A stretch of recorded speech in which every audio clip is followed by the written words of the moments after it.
Everyone, आज से हमारी न्यू प्लेलिस्ट स्टार्ट हो रही है इकोनॉमिक्स की।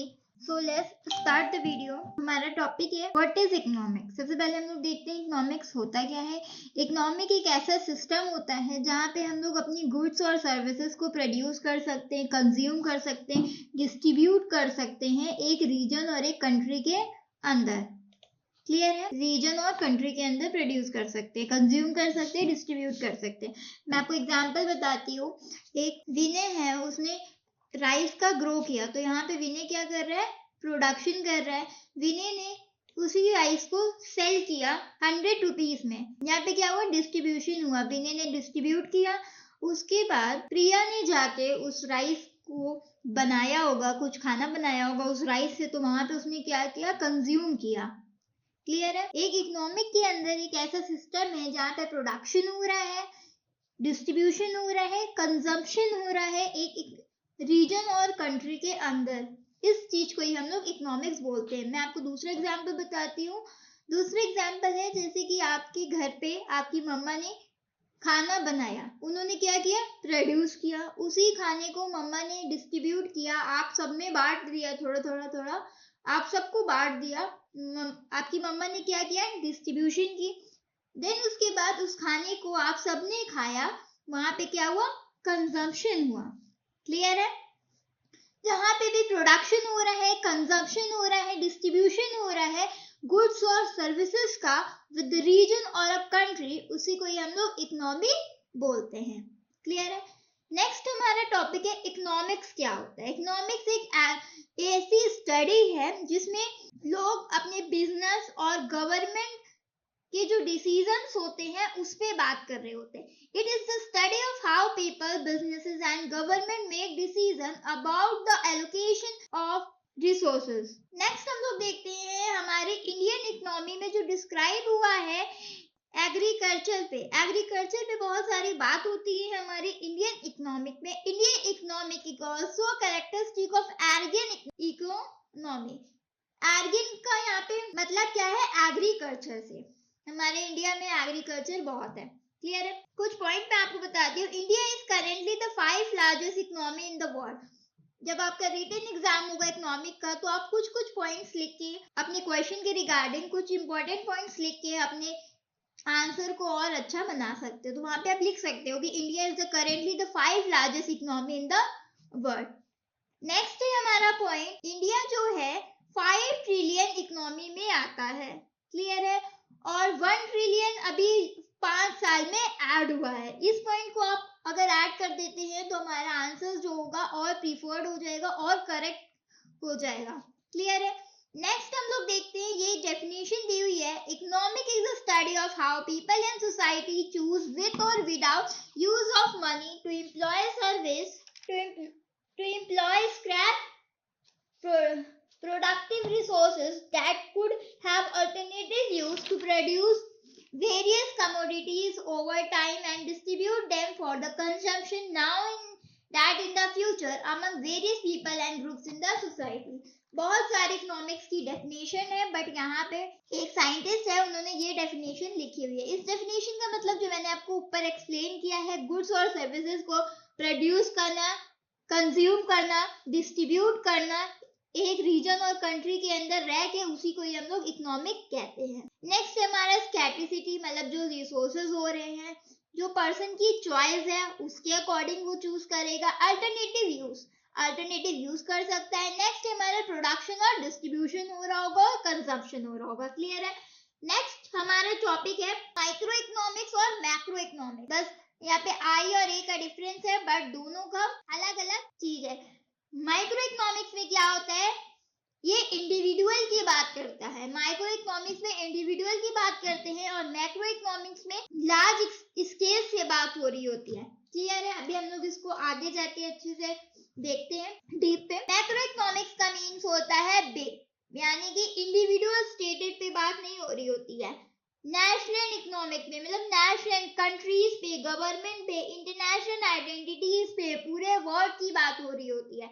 और सेकंड जो हमारा माइक्रो इकोनॉमिक्स है ये स्मॉल होता है, इसमें क्या होता है इंडिविजुअल किसी फैमिली के इनकम के बारे में बात हो रही होती है, उनके छोटे से बिजनेस के बारे में बात हो रही होती है, उनके बिहेवियर के बारे में बात हो रही होती है, उनकी डिमांड और सर्विसेज के बारे में बात हो रही होती है, उनके इंडिविजुअल चीज पे मार्केट से बात हो रही होती है। एक एक करके हम इसको समझते हैं। माइक्रो इकोनॉमिक्स क्या होता है? बिग के लिए मैंने आपको बताया, कंट्री के लिए, गवर्नमेंट के लिए, इंटरनेशनल आइडेंटिटीज के लिए, वर्ल्ड के लिए, ओवरऑल इन सब चीजों के लिए माइक्रो इकोनॉमिक्स का यूज होता है। माइक्रो इकोनॉमिक्स से हम लोग नेशनल इकोनॉमी यानी कि जीडीपी निकाल सकते हैं। जीडीपी के बारे में हम लोग आगे जाके पढ़ेंगे, अभी सिर्फ आप इतना जान लीजिए। एम्प्लॉयमेंट और अनएम्प्लॉयमेंट के बारे में, इंफ्लेशन के बारे में, ग्लोबल इकोनॉमी के बारे में, ओवरऑल पूरी कंट्री के बारे में हम जानेंगे कि वहां पे कितने परसेंट एम्प्लॉयमेंट है, किस कौन के पास जॉब नहीं है, अनएम्प्लॉयमेंट है वो लोग, ग्लोबल जीडीपी क्या हो रही है, ग्लोबल इकोनॉमिक वहां पे क्या कर रहा है, नेशनल इकोनॉमी यानी कि जीडीपी रेट वहां पे क्या चल रहा है, पूरी ओवरऑल कंट्री और गवर्नमेंट के बारे में बात करेंगे, पूरे ओवरऑल वर्ल्ड के बारे में बात करेंगे। और माइक्रो इकोनॉमिक्स में स्मॉल यानी कि इंडिविजुअल फैमिली इनकम के बारे में बात करेंगे, इंडिविजुअल की इनकम, फैमिलीज के बारे में बात करेंगे, और उसके जो स्मॉल स्मॉल बिजनेस होते हैं इंडिविजुअल फैमिली में, जैसे कि शॉप्स है,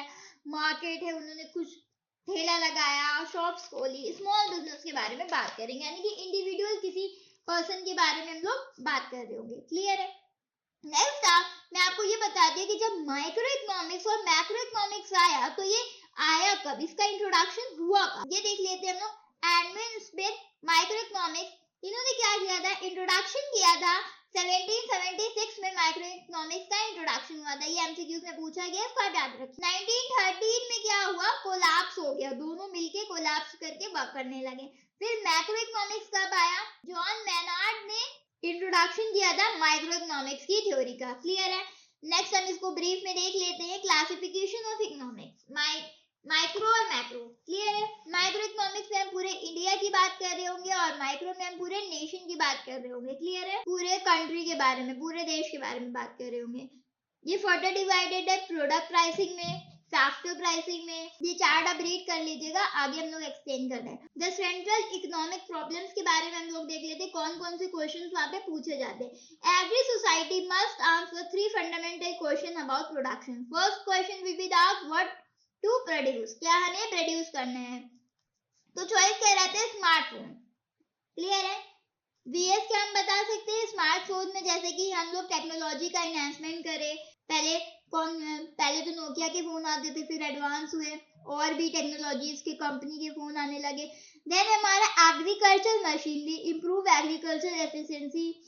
पहले क्या होता था, फार्मर्स करते थे, बट उसके बाद ट्रैक्टर्स आए और भी बहुत सारी चीजें आई जो फार्मिंग में हेल्प करेगी। देन सेकंड है हाउ टू प्रोड्यूस, कैसे प्रोड्यूस करें। लेबर इंटेंसिव, या अगर वहाँ पे लेबर काम कर रहे होंगे तो वहाँ पे एम्प्लॉयमेंट जो है इंक्रीज हो जाएगा। अगर वहाँ पे ट्रैक्टर्स और ये सब काम कर रहे होंगे तो वहाँ पे वहाँ पे लेबर्स को पैसे नहीं मिलेंगे, और जब हम ट्रैक्टर्स वगैरह खरीद लेंगे तो हमारी एक लॉन्ग टर्म कॉस्ट हो जाएगी। हम एक बार खरीद लेंगे ट्रैक्टर को, 2-3 साल में तो हमारा काम हो जाएगा, तो पैसे हमारे निकल आएंगे ट्रैक्टर के, उसके बाद का जो हमारी कॉस्ट होगी वो प्रॉफिट होगी। क्लियर है? Third question will be asked for whom to produce, किसके लिए करें। एफोर्डेबल हाउसिंग होनी चाहिए, हाउसिंग आप प्रोवाइड करें। सेकंड है लग्जरियस अपार्टमेंट, अगर लग्जरियस अपार्टमेंट रहेगा तो उसमें कुछ लोग अफोर्ड कर पाएंगे, वो रहेंगे, बाकी नहीं रह सकते। क्लियर है? कैपिटलाइज इकोनॉमी की क्या होता है, इसमें भी व्हाट टू प्रोड्यूस यानी कि डिसीजन किस पे बेस पे लिया जाता है, मार्केट की डिमांड पे। सेकंड है how to produce, methods depend on the cost efficiency में। कैपिटलिस्ट इकोनॉमिक में क्या होता है, ये एक प्राइवेट इंडिविजुअल्स होता है जिसमें कॉर्पोरेशन के कंट्रोल पे प्रोडक्शन हो रहा होता है। सेकेंड है हमारा सोशलिस्ट इकोनॉमिक, इसमें क्या होता है, the government owns and assign the production, government क्या करती है, असाइनमेंट को ओन करती है और प्रोडक्शन प्रोवाइड करती है। मिक्स इकोनॉमी में क्या होता है, जैसे हमारी इंडिया की है, बैलेंस होता है, इसमें प्राइवेट और गवर्नमेंट रूल्स का बैलेंस हो रहा होता है। क्लियर है? मैंने आपको सबके बारे में एक्सप्लेन किया, जो मैंने आपको एक्सप्लेन किया वह यहाँ पे लिखा हुआ है, आप इसको रीड कर दीजिएगा। मिक्स इकोनॉमी के बारे में आपको बताया ना, बैलेंस होता है किसका, प्राइवेट और गवर्नमेंट रूल्स का बैलेंस होता है। ये क्वेश्चन है जो आपको एमसीक्यूज में सॉल्व करना है, इसमें पढ़िएगा। Consider the following statement regarding economic system in a capitalist economic, the private individual and corporations owns and control the means of the production. In the socialist economy, the government plays no role in economic decision making. Mixed economic includes the features of both capitalism and which of the above statement are correct. इसको आप assignment है, इसको आप solve करिएगा, comment में इसका answer बताइएगा. Okay, next हमारा टॉपिक है गुड्स क्या होता है. गुड्स क्या होते हैं? गुड्स आर फिजिकल होते हैं, टेंजिबल होते हैं, आइटम जिसको आप देख सकते हो, टच कर सकते हो. इसके फीचर्स क्या होते हैं? ये टेंजिबल है. टेंजिबल मीन्स इसको आप टच कर सकते हो. स्टोरेबल मीन्स क्या होता है? जिसको आप स्टोर करके रख सकते हो. ओनरशिप क्या होता है? जिसको आप बाय कर सकते हो. फॉर एग्जाम्पल में एक मोबाइल फोन है, कार है, इन सबको आप बाईसाइकिल है. क्लियर है? सर्विसेज क्या होती है? सर्विसेज को आप इनटेंजिबल एक्शंस होते हैं जिसको सिर्फ आप देख सकते हो कि टास्क परफॉर्म हो रहा है, इसको आप टच नहीं कर सकते हो.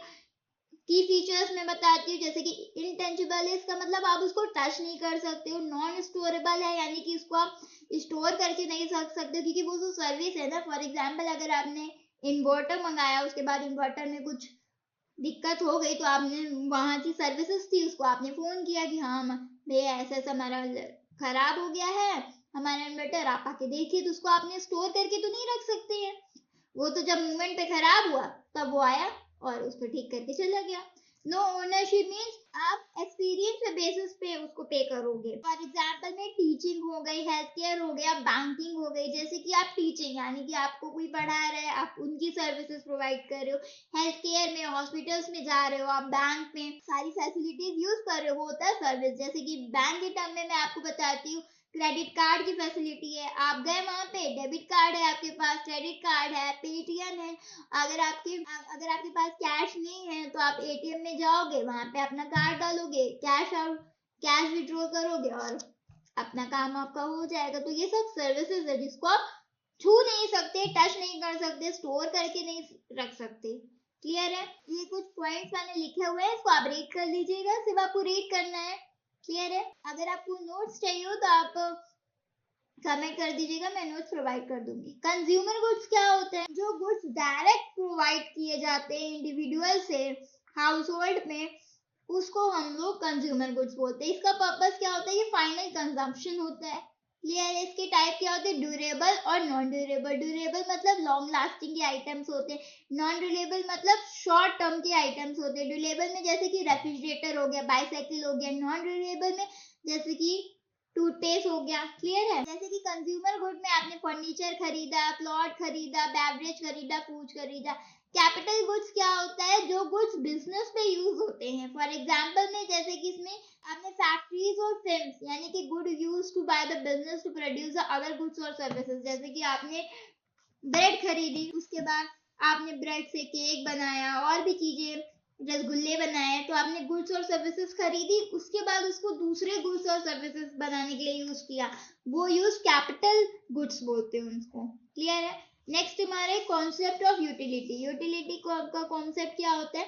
यूटिलिटी को मेजर करते हैं सेटिस्फैक्शन में, प्लेजर में और यूसेज में. ठीक है? फॉर एग्जाम्पल आपने सैंडविच और हेयर कट का एग्जाम्पल ले लेते हैं हम लोग. ठीक है? सब्जेक्टिव क्या है? जो पर्सन से पर्सन वैरी करता है.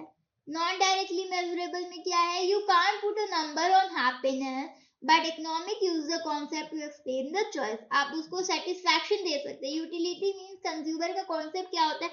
आपने ये चीज बोली कि ये चीज आप खरीद लीजिए, आप उस आइटम का उसको यूजफुल बताओगे कि हाँ ये आइटम इसमें काम आता है. अगर आपका कस्टमर सेटिस्फाई होगा उस चीज से तभी वो आइटम उसको खरीदेगा, अदरवाइज वो नहीं खरीदेगा. नेक्स्ट है law of dismisses and marginal utility. ये ग्राफ है, इस ग्राफ में आप देखेंगे it is stated that the person consumer more and more units of specific goods like apple, the additional satisfactory utility to get the each unit in the decreases. इसमें क्या दिखा रहे हैं? अगर आपको कोई चीज पसंद आ रही है, कस्टमर को अगर कोई चीज पसंद आ रही है तो उसमें उसका सेटिस्फैक्शन होना चाहिए. अगर कस्टमर को वो चीज पसंद आई है, आपने उसको अच्छे से कन्विंस किया है. फॉर एग्जाम्पल अगर कि कोई लैपटॉप के शोरूम में गया, आपने उसको बिल्कुल कन्विंस कर लिया कि नहीं भैया आप बस यही वाला लीजिए और यही वाला आपका फाइनल है, अगर आपने ऐसा कर दिया तो कस्टमर अगर सेटिस्फाई होगा, आपने कन्विंस कर लिया, तो ही वो उस प्रोडक्ट को, उस लैपटॉप को खरीदेगा, अदरवाइज वो नहीं खरीदेगा। उसको अपने अकॉर्डिंग वो खरीदेगा ना, कि उसके पास पैसे भी होने चाहिए। फर्स्ट रिक्वायरमेंट तो यही है। यार उसके बाद जो आप फीचर्स उसको समझा रहे हैं, जो कन्विंस कर रहे हैं, वो उसको होना भी चाहिए, तभी तो वो खरीदेगा, अदरवाइज वो नहीं खरीदेगा। तो यूटिलिटी का मतलब यही होता है कि सेटिस्फैक्शन होना चाहिए किसी को। तो कॉन्सेप्ट ऑफ यूटिलिटी, हमारा टॉपिक यहीं पे एंड हुआ। नेक्स्ट वीडियो में हम लोग बात करेंगे कुछ इकोनॉमिक एक्टिविटी की, जिसमें हम लोग primary sector, secondary sector, territory sector, इन टॉपिक के बारे में बात करेंगे, और मार्केट्स के बारे में बात करेंगे कि मार्केट कितने टाइप्स में क्लासिफाइड हुए हैं। So let's end the video. Thank you so much. Please like and subscribe the video. Bye bye.